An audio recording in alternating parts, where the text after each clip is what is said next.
today to talk with Dinosaur Pile-Up's frontman, singer, guitarist, songwriter, and health battling warrior, Matt Bigland, about what has been going on over the past 5 years and their upcoming album, I Felt Better, which is coming out on the 22nd of August. And it is an absolute beast of a record, so make sure you've pre-saved that. In short, at the end of 2019, Matt was diagnosed with Crohn's disease. He was later re-diagnosed with ulcerative colitis, but the past 5 years have been a horde of health crises, being in and out of hospital, medication, pain. It's been shit. Or as Matt will later say, bananas. How are you feeling about talking to all these really eager interviewers about your last 5 years? Are you excited or like, I don't want to talk about this too much? No, it's it's I feel grateful that I get the opportunity to be asked to talk to people about it, It's cool. It definitely could be the other way around where nobody wants to talk to me about it. And I'd be like, ah, that sucks, I Yeah, guess. but I've seen the video. I don't need to know anything else. Right, yeah. I don't mind talking about it. Like, it's part of life. And obviously I'm stoked about the record coming out, so it feels good. Yeah. I mean, how did you know when the right time was to like, share your story? I think that was December, wasn't it, that you said that out? And also like Yeah. release the record and do the tour. Like, how did you know that now was the right time? Well, I mean, honestly, um, the release, the timing of the release of the record was dictated by when I was physically well enough to be in the studio to finish the record. So that was actually delayed and delayed because I just couldn't get into studio to actually make the record. Um, so that was really like whenever I was well enough to actually record the record, then that started to shift the timeline of when we were going to release the record. As soon as the album was sort of scheduled, then it was like tours were coming in, and I just had to sort of gauge that as to like, well, are you sort of well enough to do that? And I still don't really know if I am well enough to do it, but I'm doing it. So we'll see. And with the story thing, it just it felt like almost like I had to do that because I'd been through something so significant and we'd essentially disappeared for such a long time. People were asking questions. They were like, what's happened? Like people started to ask us if we'd broken up, you know, and that felt weird. And it felt weird to just be like, oh, okay, let's just return with a record and not mention this massive event that's just happened. And the reason why we were away, like what would we have said? People would have asked us, where have you been? And so I felt like I just had to kind of like just be real about it. And also, I guess for my own peace of mind, I had to be real with the fan base about what had happened because I wasn't in a particularly good place to be like, yay, I'm back and everything's absolutely fine and nothing really terrible has happened. Like that wasn't the case. So I felt like it was just best to just lay it out all on the table and just say, this is what happened. This is exactly why we've disappeared. This is where we're at now.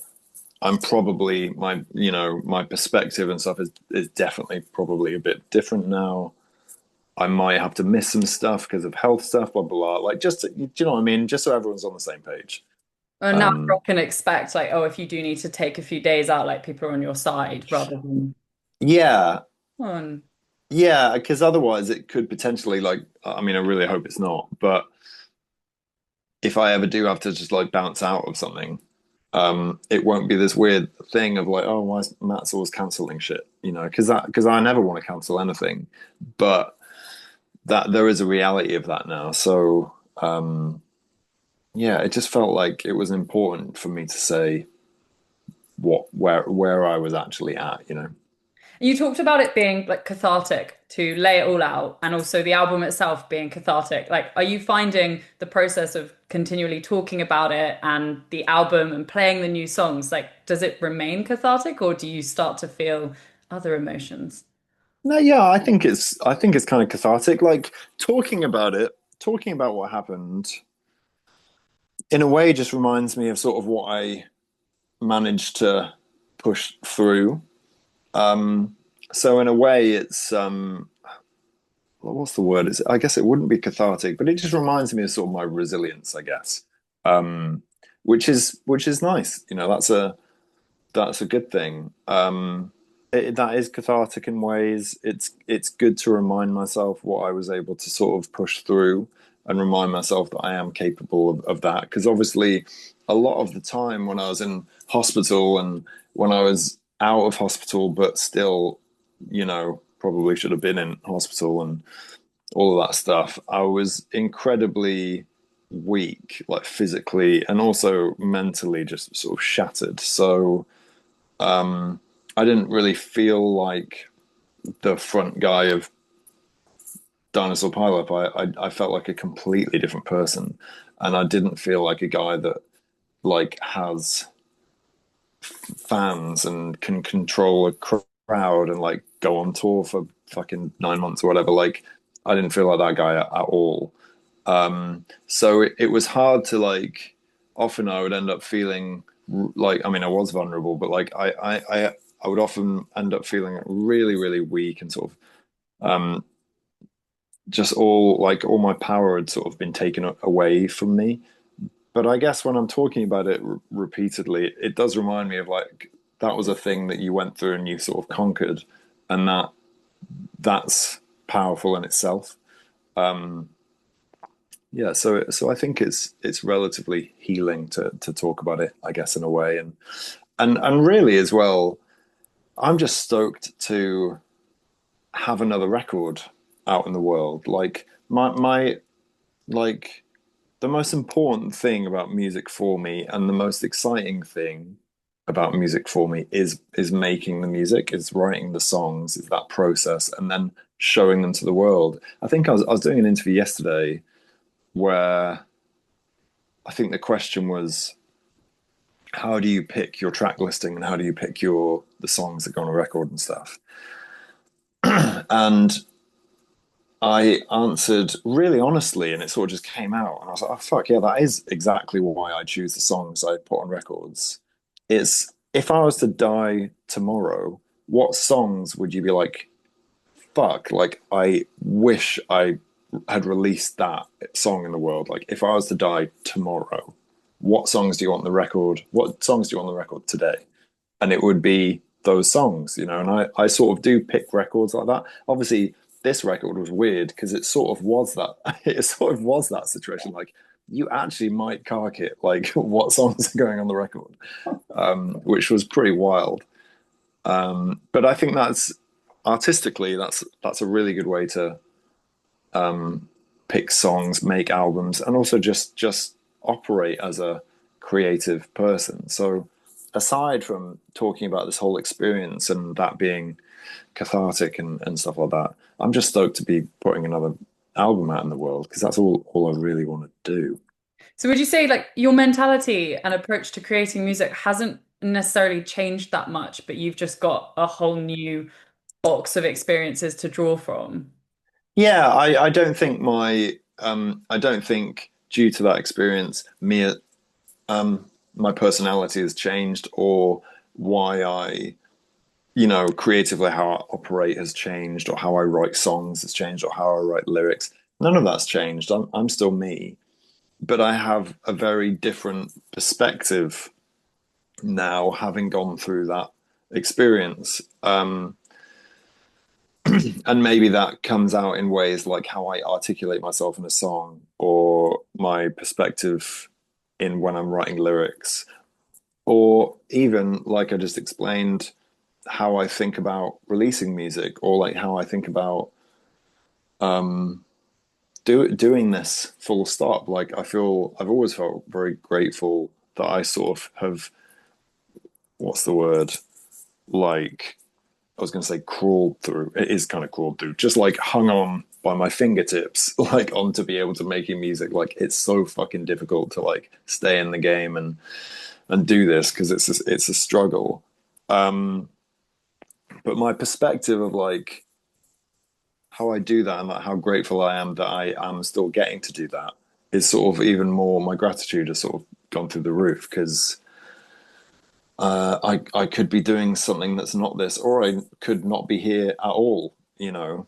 Um, so yeah, like, I don't think I've changed or how I work has changed, but I definitely have a wealth of experience now that I didn't have before, um, and perspective. The idea that like the best art or the best music comes from like insane pain and suffering and dark places, like would you agree with that to an extent, or would you just say it changes the art and the music? No, I think that can be true. I don't think that's always true.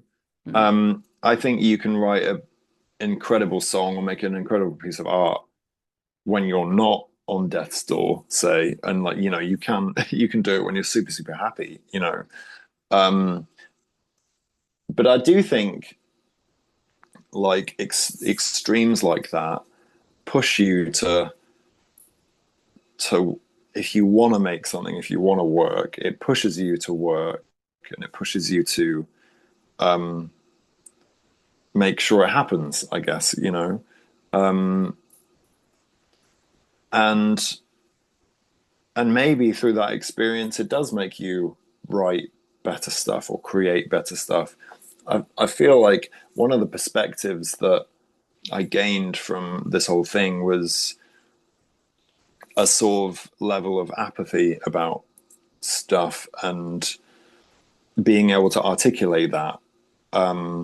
Like, really, when you truly are at the bottom or you are truly like, fuck it, like you have zero left or whatever, and you're able to articulate yourself without that filter of like, oh, I don't want to be this and I don't want to be that. Like, when you've just been knocked down to your absolute base and you really are like, I don't fucking care. I just want to say this, you know. I think that's quite special, even though getting to that point isn't necessarily enjoyable or whatever. So I don't think it's always the case, but I do think, yeah, sometimes you push if you're pushed to your limit, you can do something great. Yeah, but it's not always the case. I mean, I guess But you it's not always the made case. It's not always amazing the case. music beforehand, so like obviously it's not the case. Yeah, right. Yeah, I guess Um, so. so the album title is what you were saying to people when they were obviously asking how you were. Yeah. I felt better. But was there something that you would always say to yourself, like when things got shit? I think one of the lyrics is "suck it up," and I'm like, is that something that you would say to yourself? Or what was the kind of attitude you'd have towards yourself? I mean, I wouldn't specifically say suck it up, but I am quite like tough on myself, and I would just like, this is it, man. You have to just get on with this. Um, and there were times where it's like, you know, it was just bananas um how like living in constant pain, sort of 24/7, like real pain. Just it I understand now people going mental or people killing themselves to get out of that. Not that I ever wanted to like kill myself. I never did. I really love life and I love living. But I can relate, I can understand why someone would do that because it's a lot. Like it's just it's wild how horrible that is. So in times like that, I would just have to sort of, yeah, just like level myself and be like, there's no way out of this apart from killing yourself. You could get out of this. You could kill yourself right now, but I definitely wasn't going to do that. So the only way to get through it is just get on with it and like keep on going through that. I felt better though. Like it originated from me answering people like that, and it was an easy way to like minimize it and get around it without having to go, oh no, I'm actually like awful. This is the worst I'm, you know. So it was a handy way out of that. But also it sort of became more than that, like because through all that time, it was such a crazy time. Um, you know, even like in society, like in the lockdown, it seemed like our society sort of opened its eyes a little bit, and everyone saw what was there, and like George Floyd getting fucking murdered in the street, and then everyone was like, oh yeah, we're actually like monsters. Like this is, and all of that was happening, and social media was happening, and you'd be scrolling through your feed and you could see George Floyd being murdered or some kid being blown up in fucking wherever. And then you could also see the Kardashians having the best time in the world and like some product that you don't want to buy. Do you know what I mean? Like you go on social media, it's just like, how the fuck am I looking at this stuff right next to each other? Like, oh, there's a kid being blown up. Oh, they're cool sneakers. Like, do you know what I mean? It's just it like really boggles my mind. And I think through that whole period I was also fried by that, and like everyone is and was, and um I was just kind of allergic to just like life. And I know that probably wasn't helped by the fact that I was incredibly ill, but anyway, all of that sort of melded together. So I felt better start like even though it started as that get out clause, it kind of became a sort of mantra of like I felt better physically and mentally, but I've also felt better like holistically in life. And I'm pretty sure everyone else has felt better too. And it sort of started to take on this sort of more holistic, like we've all felt better. Like this is a mess, and Is that why it was important to get songs like Big Dogs? Not only is it, I think, how do you describe it? Like a silly big rock and roll tune, but like it's yeah. also talking about other problems. Like it wasn't just, what you'd experienced. It was that holistic approach, like life is just all one big mess. Yeah, yeah, for sure. And obviously, like Big Dogs is such a silly, fun song, but it's also about the fact that everyone's always chasing being a big dog and being hugely successful and massively famous, so they can sort of get out of life and like be above it or whatever. And everyone is kind of, like pretty much everyone is kind of guilty of wanting that. And I get it. Like I'm a human being. We sort of all feel like that. Everyone's just like, fuck, I just want to be as successful as possible or like famous as possible so I can just like get out of this shit pit and just be one of the celebrities. And but it's like I love that song. It's super, super fun. And even though I want to get like all of these things are on my mind, I want to get all of these thoughts, I want to articulate all of these thoughts. I also don't want to just make a fucking bummer of a record, like moan through the whole thing. And but I don't want that. So it's fun to articulate myself through songs like Big Dogs or songs like My Way. Like they're kind of funny and they pump you up and you can party to them. But like really what I'm talking about is some frustrated shit and like some comments on society and blah blah blah. But like I'm just delivering it in this way where you can crank it up and party. And in a song where you literally bark in it. I mean, Yeah, that was wild. I was like, are we doing this? Like I don't know if we should be doing this. But what's crazy is we haven't played a show. We played one show. yeah, I the in Lead Mill Sheffield, show. yeah. Yeah, and it was absolutely wild. And obviously, I didn't think I was gonna. My plan was to play our first show on the September tour. I think it's Birmingham, the first show. It's been such a long time since we played. I need a big ramp up, like a big run up, to sort of physically get there. So in my brain, I was like, that's what we're doing. Like Birmingham's going to be the first show. Then the lead mill came in, and we were like, oh fuck, like we have to do this. Like it's the lead mill, so we're doing it. So we had two rehearsals, and at that point we hadn't played a show at that point in 2.5 years, which is bananas. And really, in the whole 5 year period or 6 year period, whatever it is, we'd played about five shows in total. And then we'd had 2.5 years. So, like, like a huge amount of time really without playing any shows. And suddenly we were like, oh, fuck, we're going to play the headline, the Lead Mill, in a week and a half. That's when we like got confirmation we were doing it.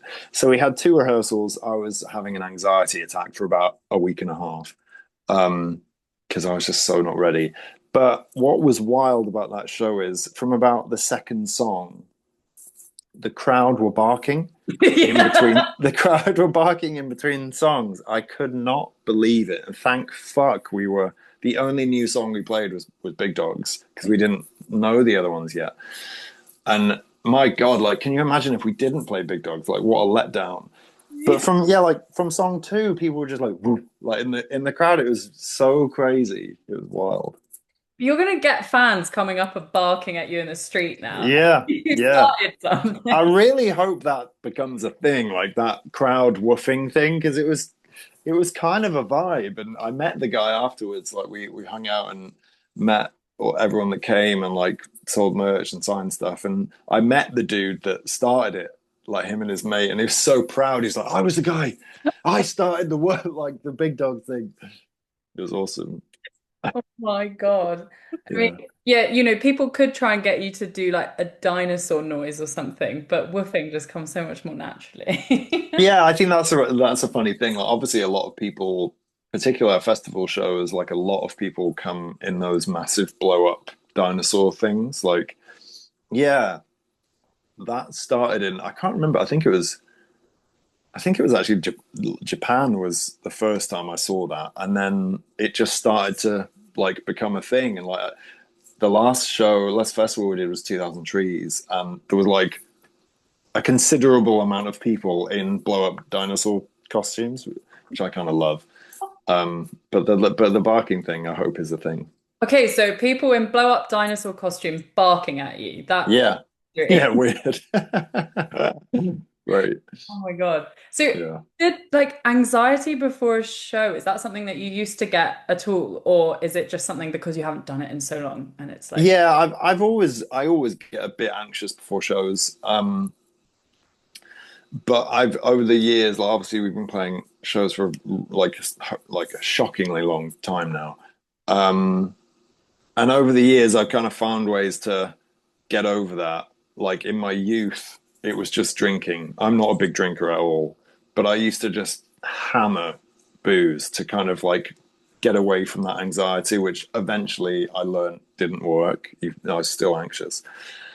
So now, as an adult with a brain, I don't really drink at all. Um, but it is always fun to like get out of that anxiety. It's the key is to be having fun before you have a show. So like playing ping pong or like beer pong or whatever. Like playing games is killer. It's a great way to like get out of it because you're having fun. You're sort of warm, and then it's like cool showtime and like go on and have a great time. That's the best way to kind of do it. But I was so anxious for this one because I physically didn't feel like that dude. Like, and I lost so much weight. My like the steroids that I was on have just absolutely wrecked my voice and loads of different stuff, you know. Um, so I was like really anxious because I never want to be shit and I never want to let anyone down. And all of these people are coming to see us and I don't want to let them down. That's something I kind of struggle with because I shouldn't really put that on myself, but I do.